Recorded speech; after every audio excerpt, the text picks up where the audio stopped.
ഹരേ കൃഷ്ണ. ഞങ്ങളുടെ ദിവ്യഭാഗവതം ചാനലിലേക്ക് എല്ലാവർക്കും സ്വാഗതം. നമോ വിഷ്ണുപാദായ കൃഷ്ണപ്രേഷ്ഠായ ഭൂതലേ ശ്രീമതേ വേദവ്യാസപ്രിയ സ്വാമി ഇതി നാമിനേ. നമോ വിഷ്ണുപാദായ കൃഷ്ണപ്രേഷ്ഠായ ഭൂതലേ ശ്രീമതേ ഭക്തിവേദാന്തസ്വാമിൻ ഇതി നാമിനേ. നമസ്തേ സാരസ്വതേ ദേവേ ഗൗരവാണി പ്രചാരിണേ നിർവിശേഷ ശൂന്യവാദി പാശ്ചാത്യദേശതാരിണേ. ജയ ശ്രീകൃഷ്ണ ചൈതന്യ പ്രഭു നിത്യാനന്ദ ശ്രീ അദ്വൈത ഗദാധര ശ്രീവാസാദി ഗൗരഭക്തവൃന്ദ. ഓം അജ്ഞാനതിമിരാന്ധസ്യ ജ്ഞാനാഞ്ജനശലാകയാ ചക്ഷുരുന്മീലിതം യേന തസ്മൈ ശ്രീഗുരവേ നമഃ. വാഞ്ചാകൽപതരുഭ്യശ്ച കൃപാസിന്ധുഭ്യ ഏവ ച പതിതാനാം പാവനേഭ്യോ വൈഷ്ണവേഭ്യോ നമോ നമഃ. ശ്രീചൈതന്യമനോഭീഷ്ടം സ്ഥാപിതം യേന ഭൂതലേ സ്വയം രൂപ കദാ മഹ്യം ദദാതി സ്വപദാന്തികം. വന്ദേഹം ശ്രീഗുരോः ശ്രീയുതപദകമലം ശ്രീഗുരൂन् വൈഷ്ണവാംശ്ച ശ്രീരൂപം സാഗ്രജാതം സഹഗണരഘുനാഥാന്വിതം തം സജീവം സാദ്വൈതം സാവധൂതം പരിജനസഹിതം കൃഷ്ണചൈതന്യദേവം ശ്രീരാധാകൃഷ്ണപാദാൻ സഹഗണലളിതാ ശ്രീവിശാഖാന്വിതാംശ്ച. ഹേ കൃഷ്ണ കരുണാ സിന്ധോ ദീനബന്ധോ ജഗൽപദേ ഗോപേശ ഗോപികാകാന്ത രാധാകാന്ത നമോസ്തുതേ. തപ്തകാഞ്ചന ഗൗരാംഗീം രാധേ വൃന്ദാവനേശ്വരി വൃഷഭാനുസുതേ ദേവി പ്രണമാമി ഹരിപ്രിയേ. ഹരേ കൃഷ്ണ കൃഷ്ണ കൃഷ്ണ ഹരേ ഹരേ ഹരേ രാമ രാമ രാമ ഹരേ ഹരേ. ശ്രീമദ് ഭാഗവതത്തിലെ 2-ാമത്തെ അധ്യായത്തിലെ 23-ാമത്തെ ശ്ലോകം മുതൽക്കാണ് നമ്മൾ ഇന്ന് ആരംഭിക്കുന്നത്. ഹരേ കൃഷ്ണ. ഓം നമോ ഭഗവതേ വാസുദേവായ. സത്വം രജസ്തമയതി പ്രകൃതൈർഗുണാസ്തൈഃ യുക്ത പരപുരുഷ ഏകൈഹാസ്യതത്തെ സ്ഥിത്യാദയേ ഹരിവിരിഞ്ചി ഹരേതി സംജ്ഞാഃ ശ്രേയാംസി തത്ര ഖലു സത്വതനോർനൃണാം സ്യുഃ. സത്വം രജഃ തമഃ ഇതി പ്രകൃതേഃ ഗുണാഃ തൈഃ യുക്തഃ പരഃ പുരുഷ ഏക ഇഹ അസ്യ ധത്തെ സ്ഥിത്യാദയേ ഹരി വിരിഞ്ചി ഹര ഇതി സംജ്ഞാഃ ശ്രേയാംസി തത്ര ഖലു സത്വതനോഃ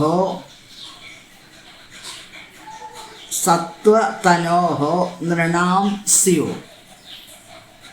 സത്വം രജഃ തമ ഇതി പ്രകൃതേഃ ഗുണാഃ തൈഃ യുക്തഃ പരഃ പുരുഷ ഇഹ അസ്യ ധത്തെ സ്ഥിതി ആദയേ ഹരി വിരിഞ്ചി ഹര ഇതി സംജ്ഞാ ശ്രേയാംസി തത്ര ഖലു സത്വതനോഃ നൃണാം സ്യുഃ. അതായത് സർവേശ്വരനായിട്ടുള്ള ഭഗവാൻ, ദിവ്യമായ പ്രഭാവങ്ങളോട് കൂടിയിട്ടുള്ള ഭഗവാൻ ഈ 3 വിധത്തിലുള്ള ഗുണങ്ങളെ നിയന്ത്രിച്ചു കൊണ്ടിരിക്കുന്നു. ബ്രഹ്മാവായിട്ട് സൃഷ്ടിക്കാനുള്ള പ്രഭാവം പകർന്നു കൊടുക്കുന്നു. അതേപോലെ മഹാവിഷ്ണു ഭഗവാനായിട്ട് അതിനെ ഈ സൃഷ്ടിച്ച പ്രപഞ്ചത്തിനെ സംരക്ഷിക്കാനുള്ള ആ ഒരു പ്രഭാവത്തിനെ പകർന്നു കൊടുക്കുന്നു. പിന്നെ മഹാദേവനെ ശിവഭഗവാനായിട്ട് തമോ ഗുണത്തിനെ സ്വീകരിച്ചുകൊണ്ട് ഭഗവാൻ ഇതിനെ സംഹരിക്കാനുള്ള ആ പ്രഭാവവും പകർന്നു കൊടുക്കുന്നു.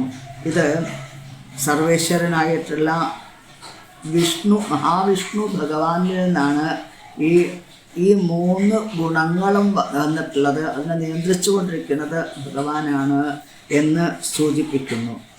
അപ്പോൾ ശ്രീകൃഷ്ണ ഭഗവാന്റെ അംശമായിട്ടുള്ള ഭാഗങ്ങളാണ് ഈ പുരുഷാവതാരങ്ങൾ എന്ന് പ്രത്യേകം സൂചിപ്പിക്കുന്നു ഇവിടെ.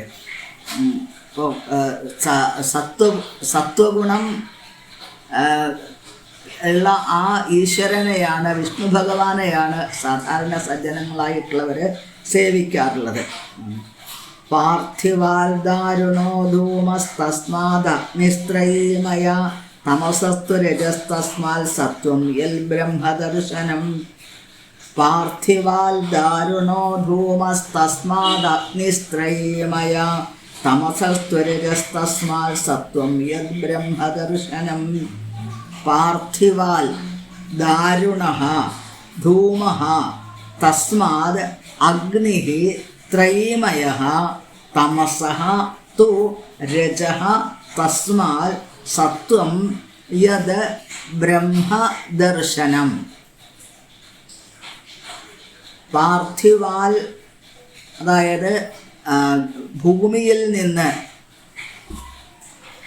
വിറക് ഉണ്ടാവുന്നു, മരങ്ങൾ ഉണ്ടാവുന്നു. ആ മരങ്ങളിൽ നിന്ന് ആണ് ധൂമം, പുക ഉണ്ടാവുന്നത്. ആ പുക കഴിഞ്ഞാൽ പിന്നെ ഉണ്ടാവുന്നത് എന്താണ്? അതിൽ നിന്നും അഗ്നി ഉണ്ടാവണം. അപ്പോൾ ഭൂമിയിൽ നിന്നും തമോ ഗുണത്തിൽ നിന്നും രജോ ഗുണമായിട്ട് ഉയർന്നു, രജോ ഗുണത്തിൽ നിന്നും സത്വഗുണമായിട്ട് ഇത് വന്നു. അഗ്നിയെ സത്വഗുണത്തോടാണ് ഉപമിക്കുന്നത് എന്നാണ്. അപ്പോൾ ആ സത്വഗുണത്തിൽ നിൽക്കുന്ന സമയത്ത് മാത്രമേ ഒരു വ്യക്തിക്ക് ഈശ്വരനായിട്ട് സ്വയം ബന്ധിക്കാനായിട്ട് സാധിക്കുന്നുള്ളൂ എന്നാണ്.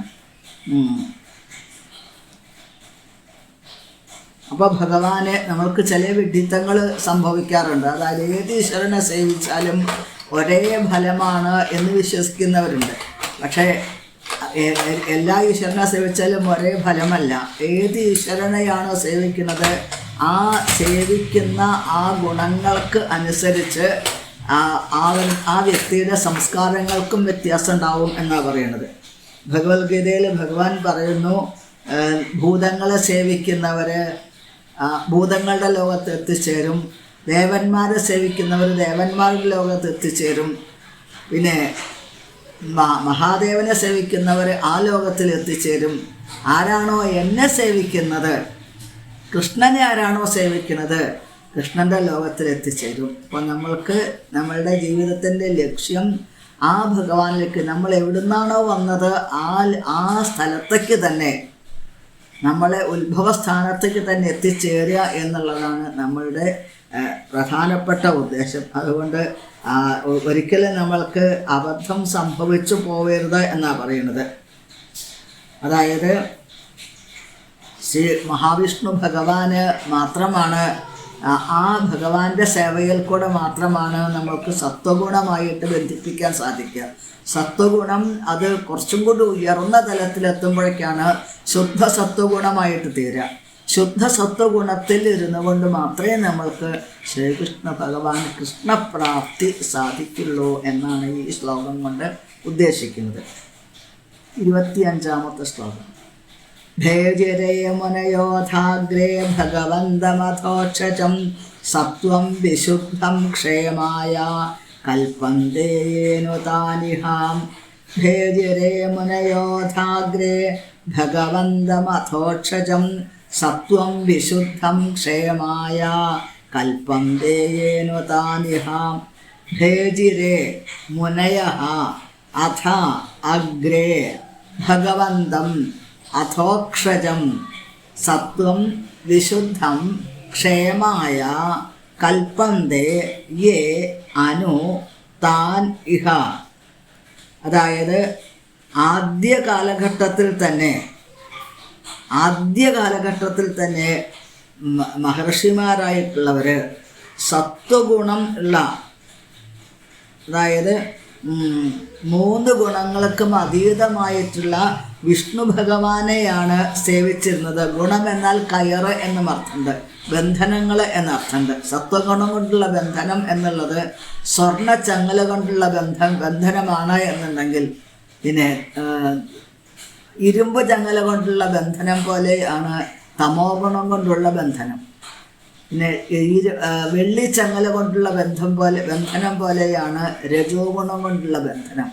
അപ്പോൾ 3 ബന്ധനം തന്നെയാണ് എന്നാണ്.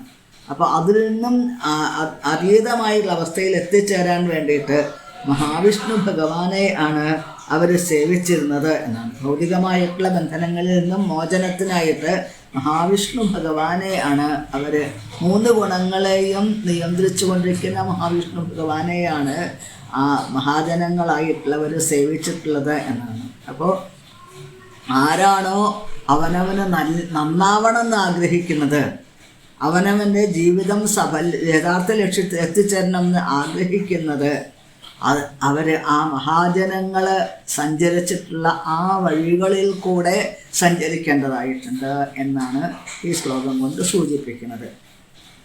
മുമുക്ഷവോ 26ാമത്തെ ശ്ലോകം. മുമുക്ഷവോ ഘോരരൂപാൻ ഹിത്വാ ഭൂതപതീനഥ നാരായണ കലാശാന്ത ഭജന്തി ഹ്യനസൂയവ.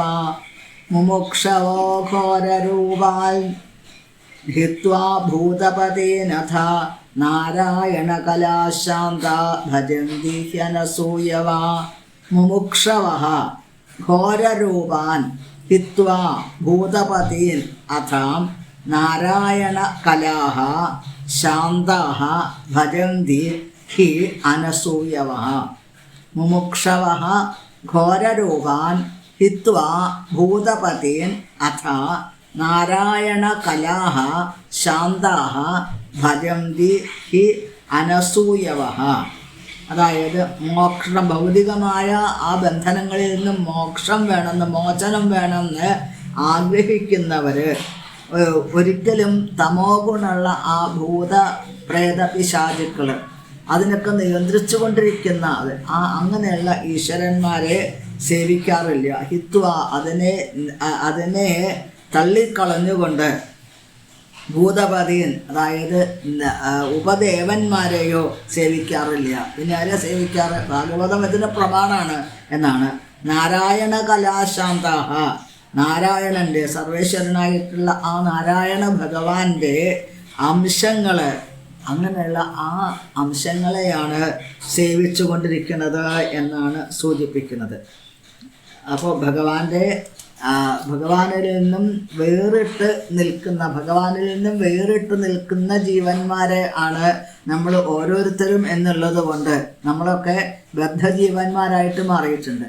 അങ്ങനെ ആ ബദ്ധജീവന്മാരായിട്ടുള്ളവരെ അവർക്ക് മോചനത്തിന് ഒരേ ഒരു മാർഗമേ ഉള്ളൂ, ഭഗവാനായിട്ട് ഈ ജീവനെ ബന്ധിപ്പിക്കുക എന്നുള്ളത്. അപ്പോൾ ബദ്ധജീവൻ മുക്തജീവനായി മാറണം എന്നുണ്ടെങ്കിൽ ആ ഭഗവാനായിട്ട്, ശ്രീകൃഷ്ണ ഭഗവാനായിട്ട്, അല്ലെങ്കിൽ ശ്രീകൃഷ്ണ ഭഗവാന്റെ അംശങ്ങളായിട്ടുള്ള മഹാവിഷ്ണു ഭഗവാന്റെ അംശങ്ങളായിട്ട് നമ്മളെ ഓരോ ജീവനെയും നമ്മളെ ചിന്തകളെ ബന്ധിപ്പിക്കേണ്ടതാണ് എന്നാണ്. അപ്പോൾ ആ വിഷ്ണു തത്വങ്ങളെയാണ് സേവിക്കേണ്ടതായിട്ടുള്ളത്. അങ്ങനെ ആ വിഷ്ണു തത്വങ്ങളെയും മറ്റുള്ള ആ ഉപദേവന്മാരെയും ഒരേപോലെ കാണുന്നവരെ പാഷണ്ഡി എന്ന് പറയുക.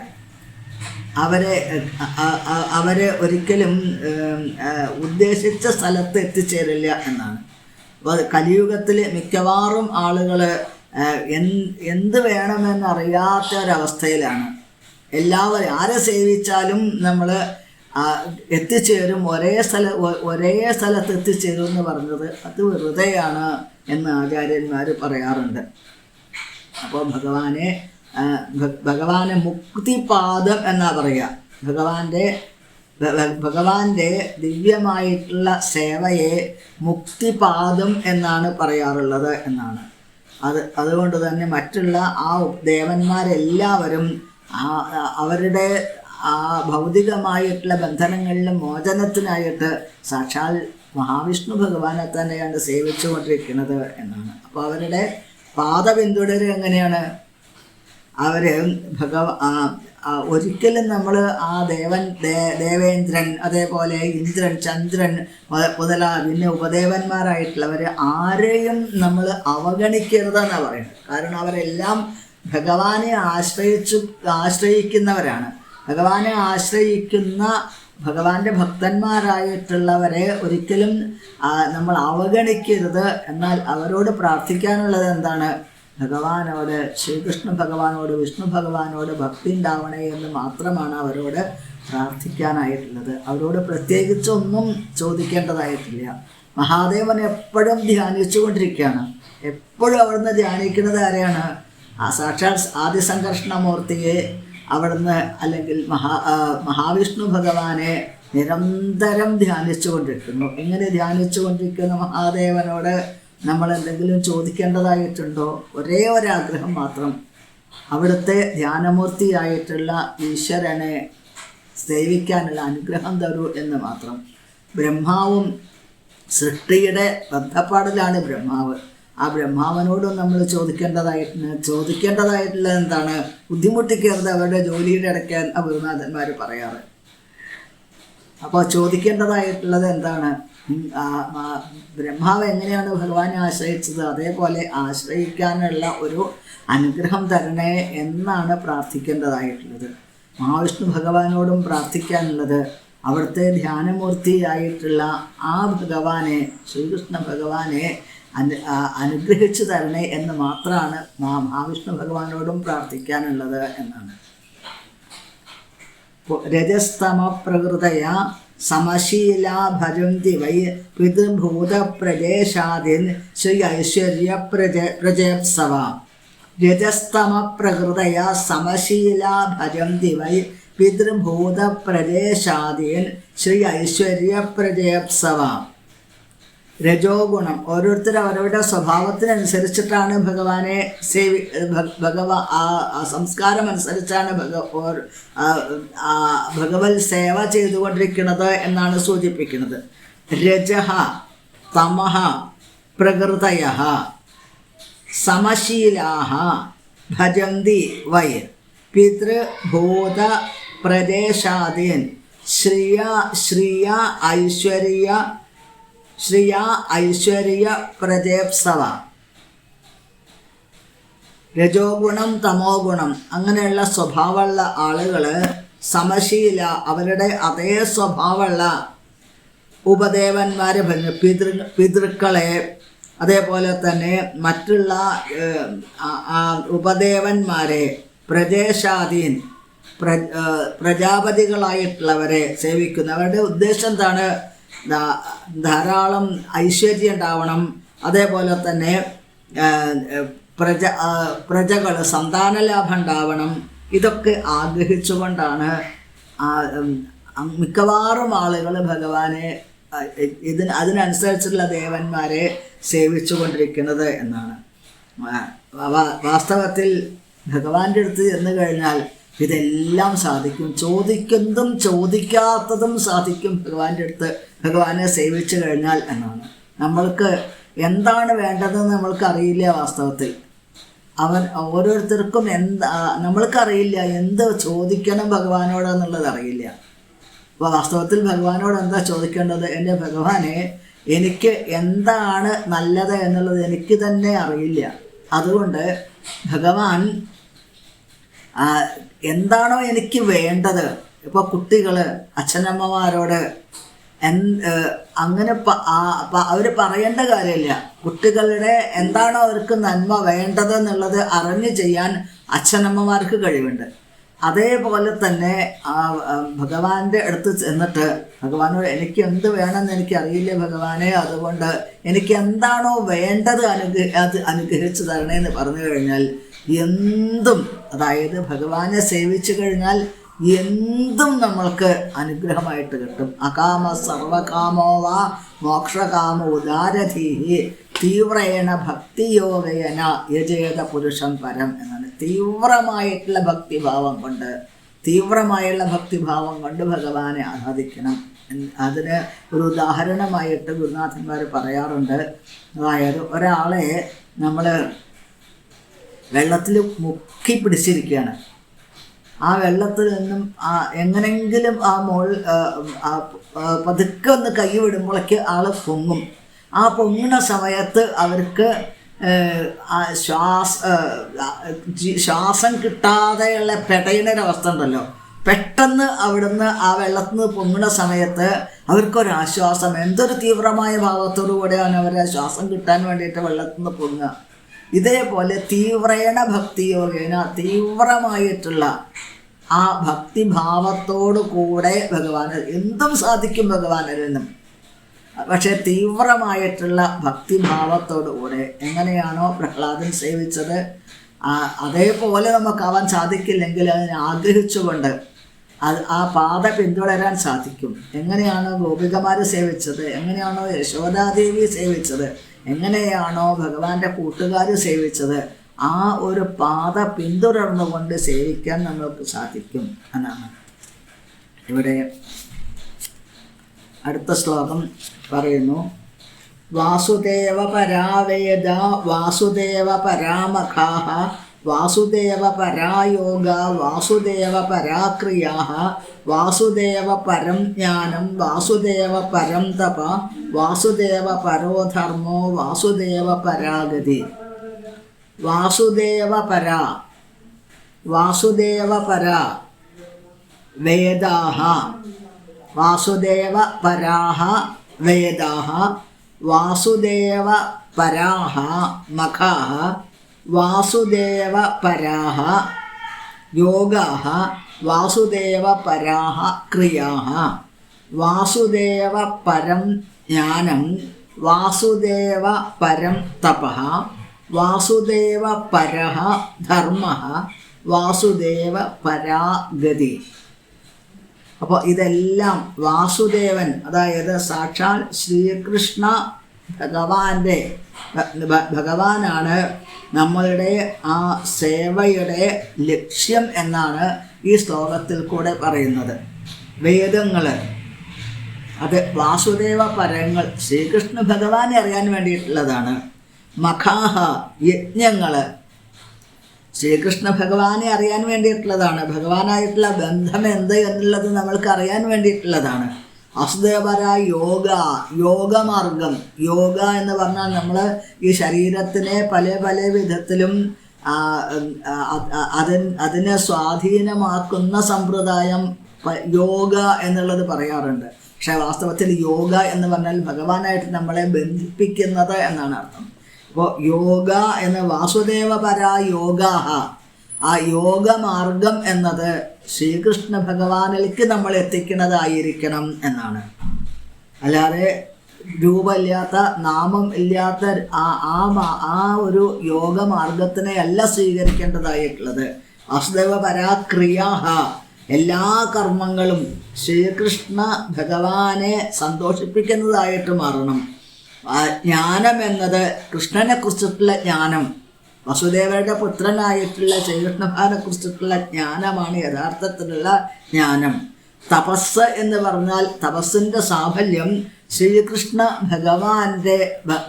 ഭഗവാനെ അറിയാൻ സാധിക്കുക, ഭഗവാന്റെ ആ ലോകത്തിലേക്ക് എത്താനുള്ള മാർഗം അന്വേഷിക്കാൻ സാധിക്കുക. ഇതാണ് തപസ്സിൻ്റെ ഉദ്ദേശം. വാസുദേവ പരോ ധർമ്മ, വാസുദേവ പരങ്ങളാണ്. ധർമ്മം എന്നത് സാക്ഷാൽ ഭഗവത് പ്രണീതം, അത് ഭഗവാൻ നേരിട്ട് പറഞ്ഞതാണ്. ആ ധർമ്മം, ഭാഗവത ധർമ്മങ്ങൾ. അപ്പോൾ വാസുദേവ പരോ ധർമ്മ, ധർമ്മം എന്നത് വാസുദേവ പരങ്ങളാണ്. ശ്രീകൃഷ്ണ ഭഗവാനെ അറിയാനായിട്ടാണ് ധാർമ്മികമായിട്ടുള്ള മാർഗങ്ങളെല്ലാം എന്നാണ്. പിന്നെ അവനവൻ്റെ ഓരോ ലക്ഷ്യം എന്താണ്, ഗോൾ ഓഫ് ലൈഫ്, ജീവിതത്തിൻ്റെ ലക്ഷ്യം എന്താണ്, സാക്ഷാൽ ശ്രീകൃഷ്ണ ഭഗവാൻ തന്നെ എന്ന് ശ്രീമദ് ഭാഗവതം അടിവരയിട്ട് പറയുന്നു എന്നതാണ്. എന്നാൽ ഈ അവ്യക്തിഗതവാദികളായിട്ടുള്ളവർക്ക് അറിയില്ല, അവർക്ക് ഭഗവാനെ കുറിച്ചിട്ട് അറിയില്ല. അവരെന്ത് ചെയ്യണോ, ഭഗവാന്റെ മഹിമകളെ അവർ കുറച്ച് കാണിക്കുന്നു. വെറും സാധാരണ ഒരു വ്യക്തിയെ പോലെ ഭഗവാനെ കാണുന്നു, മനുഷ്യനെ പോലെ കാണുന്നു. വജാനന്തിമാമൂഢ മനുഷ്യം ധനുമാശ്രിതം എന്നാണ്. അപ്പോൾ അങ്ങനെയുള്ളവർക്ക് ഭഗവാന്റെ രൂപത്തിനെയോ നാമത്തിനെയോ അംഗീകരിക്കാൻ, അതിൻ്റെ അതീന്ദ്രിയമായ അവസ്ഥയെ അംഗീകരിക്കാൻ സാധിക്കാത്ത ഒരാൾക്ക് ഒരിക്കലും ഭൗതികമായുള്ള ബന്ധനങ്ങളിൽ നിന്നും മോചനം കിട്ടില്ല. അത് വളരെയധികം നമ്മളെ വീണ്ടും വീണ്ടും വീണ്ടും ജനന മരണത്തിൽ ആകുന്ന ആ ചക്രത്തിലേക്ക് തള്ളിവിടും എന്നാണ് ഇവിടെ സൂചിപ്പിക്കുന്നത്. ഇപ്പോൾ വസുദേവര ദേവകി എത്രയെത്രയോ കാലം 12,000 വർഷം തപസ് ചെയ്തു ആദ്യവർ. അതിൻ്റെ ശേഷം ഭഗവാൻ അവർക്ക് പ്രത്യക്ഷപ്പെട്ട് പിന്നീട് അവർക്ക് വൃഷ്ണിഗർഭനായിട്ട് ഭഗവാൻ അവതരിച്ചു. വീണ്ടും അവർ അടുത്ത ആ ജന്മത്തിൽ, അതായത് സുതപസ്സും വൃഷ്ണിക്കും വൃഷ്ണിഗർഭനായിട്ട് ഭഗവാൻ അവതരിച്ചു. പിന്നെ അടുത്ത ആ അവതാരത്തിൽ ഭഗവാൻ ദേവകി വസുദേവന്മാർ കശ്യപൻ്റെയും അതിഥിയുടെയും പുത്രനായിട്ട് വാമനനായിട്ട് അവതരിച്ചു. ആലോചിച്ച് നോക്കൂ. പിന്നീട് ആ മൂന്നാമത്തെ ആ ജന്മത്തിൽ അവർ വസുദേവരും ദേവകിയുമായി എത്ര 12,000 വർഷത്തെ തപസ്, 2 ജന്മങ്ങൾ ഭഗവാൻ പുത്രനായിട്ട് വീണ്ടും അവർ എത്ര ദുരിതങ്ങൾ അനുഭവിച്ചു. ശ്രീകൃഷ്ണ ഭഗവാനെ പുത്രനായിട്ടൊന്ന് മുമ്പിൽ ചതുർബാഹുവായിട്ടുള്ള വൈഷ്ണവ രൂപത്തിലൊന്ന് കാണാനായിട്ട് ആലോചിച്ച് നോക്കാം. അപ്പം അത്രയും തീവ്രമായിട്ടുള്ള തപസ്സിൻ്റെ ഫലമായിട്ടാണ് വസുദേവർ വിശുദ്ധ സത്വത്തിലേക്ക് എത്തിച്ചേർന്നത്. വിശുദ്ധ സത്വഭാവത്തിൽ മാത്രമാണ് ആ ഭഗവാൻ വസുദേവരിലേക്ക് പ്രവേശിച്ചത് പൂർണ്ണമായിട്ടും. എന്നിട്ട് ആ വസുദേവരിൽ നിന്നും എങ്ങനെയാണോ ഒരു ഗുരു ശിഷ്യ ബന്ധത്തിൽ എങ്ങനെയാണോ ഗുരു ശിഷ്യന് ആത്മീയമായ അനുഭൂതികൾ പകർന്നു കൊടുക്കുന്നത്, അതേപോലെയാണ് വസുദേവരിൽ നിന്നും ദേവകി ദേവിയിലേക്ക് ഭഗവാൻ പകർന്നത്. അപ്പോൾ എത്രയോ കാലത്തെ തപസ്സിൻ്റെ ഫലമായിട്ടാണ് സാക്ഷാൽ ശ്രീകൃഷ്ണ ഭഗവാൻ അവർക്ക് പുത്രനായിട്ട് ജനിച്ചത് എന്നാണ്. അപ്പോൾ അവരുടെ തീവ്രമായ തപസ്സുകൊണ്ട് സന്തോഷിച്ചിട്ടാണ് ഭഗവാന് കരുണ തോന്നിയിട്ടാണ് ഭഗവാൻ അവരുടെ മുമ്പിൽ അവരുടെ ഉണ്ണിയായിട്ട് അവതരിച്ചത്. എന്നിട്ട് പോലും അവർക്ക് ഭഗവാന്റെ ലീലകൾ കാണാനോ ഒന്നും ഭാഗ്യം ഉണ്ടായില്ല. കാരണം ഇത്രയൊന്നും തപസ് ചെയ്തിട്ടില്ല. ഒരേ ഒരാഗ്രഹം, ഭഗവാന് ഈശ്വരനാന്ന് പോലും അറിയില്ല. യശോദാദേവിക്കും നന്ദഗോപർക്കും അറിയില്ല. എന്നിട്ട് പോലും ഭഗവാൻ അവരുടെ ആ വാത്സല്യം നുകരാനായിട്ട് ഭഗവാൻ അമ്പാടിയിലേക്ക് മാറി. അവർക്കൊന്നും വൃന്ദാവനത്തിൽ ഭഗവാൻ തൻ്റെ ഐശ്വര്യങ്ങൾ പ്രകടിപ്പിച്ചിട്ടേ ഇല്ല. ഭഗവാൻ തൻ്റെ സാധാരണ കുഞ്ഞിനെ പോലെ തൻ്റെ ഐശ്വര്യങ്ങളെല്ലാം തൻ്റെ വൈഭവങ്ങളെല്ലാം ഒതുക്കി വെച്ചിട്ട് സാധാരണ കുഞ്ഞിനെ പോലെ ഭഗവാൻ പോലും മാറിപ്പോയി എന്നാണ് പറയുന്നത്.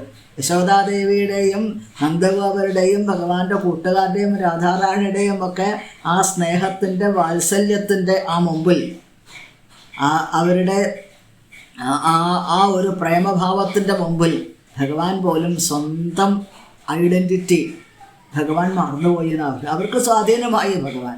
ഭക്തിയാഹമേകയാ ഗ്രാഹ്യ എന്ന് അതുകൊണ്ടാണ് പറയുന്നത്.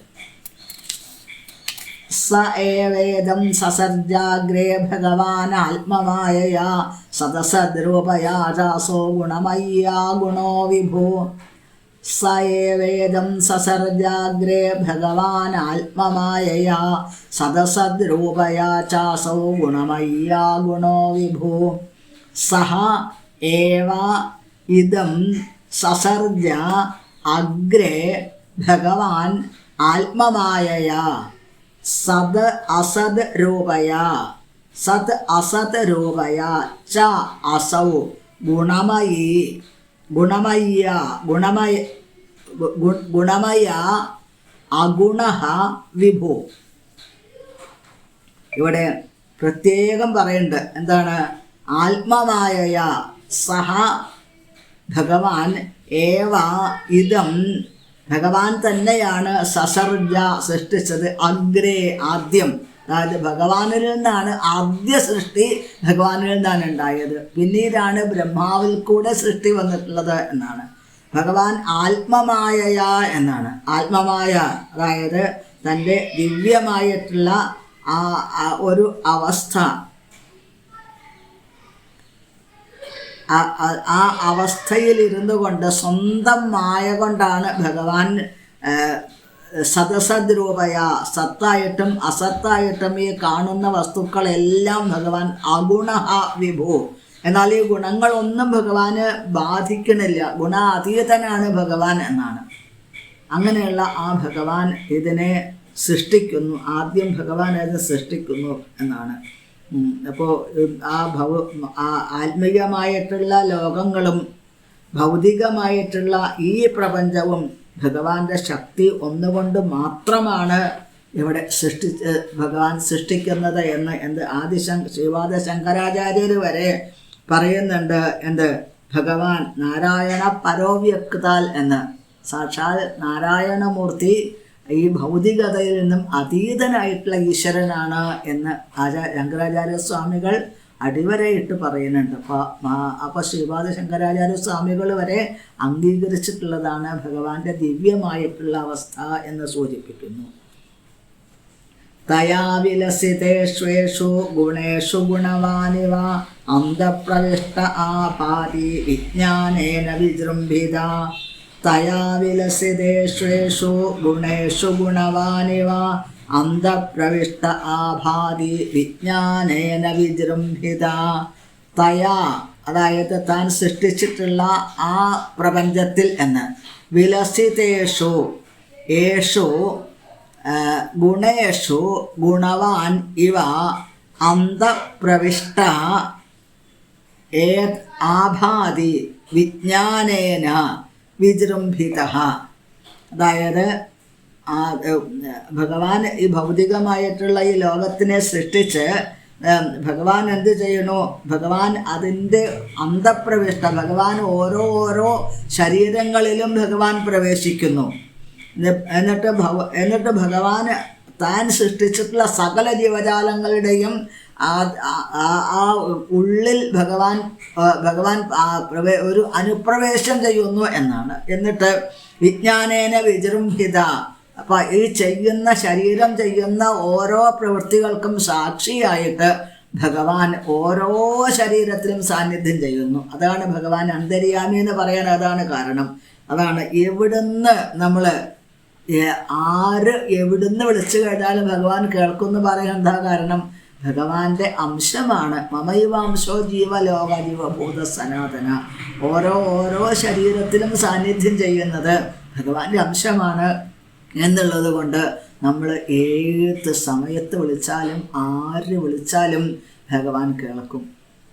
ഒരാൾക്ക് വേണ്ടി നമ്മൾ പ്രാർത്ഥിക്കുകയാണെങ്കിൽ ആ പ്രാർത്ഥന ഭഗവാൻ കേൾക്കും എന്നാണ്.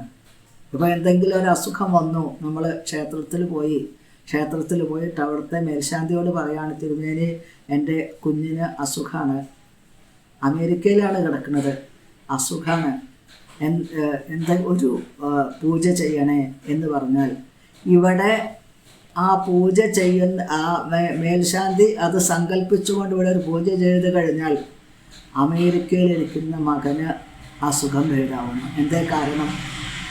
ഭഗവാൻ അന്തര്യാമിയാണ്, സർവശക്തനാണ്, സർവവ്യാപിയാണ് ഭഗവാൻ, സർവജ്ഞനാണ് ഭഗവാൻ. അപ്പോൾ ഓരോരുത്തരുടെ ഹൃദയത്തിൻ്റെ വികാരങ്ങളും ഭഗവാന് വ്യക്തമായിട്ട് മനസ്സിലാക്കാൻ സാധിക്കും. എന്നിട്ടോ ഭഗവാൻ ഇതിനെല്ലാം സാക്ഷിയായിട്ട് നിൽക്കുന്നു. സർവേശ്വരനായിട്ടുള്ള ഭഗവാൻ ക്ഷേത്രജ്ഞൻ എന്ന് ഭഗവാനെ പറയുന്നു. പ്രപഞ്ചത്തിലുള്ള സകല ശരീരങ്ങളിലും സാന്നിധ്യം ചെയ്യുന്ന ഭഗവാൻ പൂർണ്ണമായിട്ട് തത്താവൽ ഭാതി സാക്ഷാൽ ഗുരുപവനപുരേ അല്ലെങ്കിൽ ഗോലോകധാംനി നിദധാംനി തലേജ തസ്യ ദേവി മഹേശ ഹരിധാമസു തേഷു തേ പ്രഭാവനിജയാ വിഹിതാശ്ചയേന ഗോവിന്ദമാതി പുരുഷം തമഹം ഭജാമി. ഭഗവാൻ സാന്നിധ്യം ചെയ്യുന്നു ഓരോ ശരീരങ്ങളിൽ മാത്രമല്ല ഭഗവാൻ പ്രപഞ്ചത്തിൽ എങ്ങും സാന്നിധ്യം ചെയ്യുന്നു. പിന്നെ ഇത് വിട്ടിട്ട്, അതായത് ഈ ഭൗതികമായിട്ടുള്ള ലോകം വിട്ട് ആത്മീയമായ ലോകങ്ങളിൽ വൈകുണ്ഠലോകത്തിൻ്റെ അപ്പുറത്ത് വിരജാനദിയുടെ അപ്പുറത്ത് ഗോലോകധാമത്തിൽ ഭഗവാൻ പൂർണ്ണമായിട്ട് സാന്നിധ്യം ചെയ്യുന്നു. അതാണ് പൂർണ്ണമിതം പൂർണ്ണാൽ പൂർണ്ണമുദച്യതേ പൂർണ്ണസ്യ പൂർണ്ണമാദായ പൂർണ്ണമേവാവശിഷ്യതേ. ഭഗവാന്റെ സൃഷ്ടികൾ എല്ലാം പൂർണ്ണമാണ്, എന്നാൽ ഭഗവാന്റെ പൂർണ്ണതയ്ക്ക് യാതൊരു കുറവുമില്ല എന്നാണ്. ഇത് വളരെ മനോഹരമായിട്ട് ഈ ശ്ലോകങ്ങളിൽ കൂടെ നമുക്ക് കേൾക്കാൻ സാധിക്കുന്നു.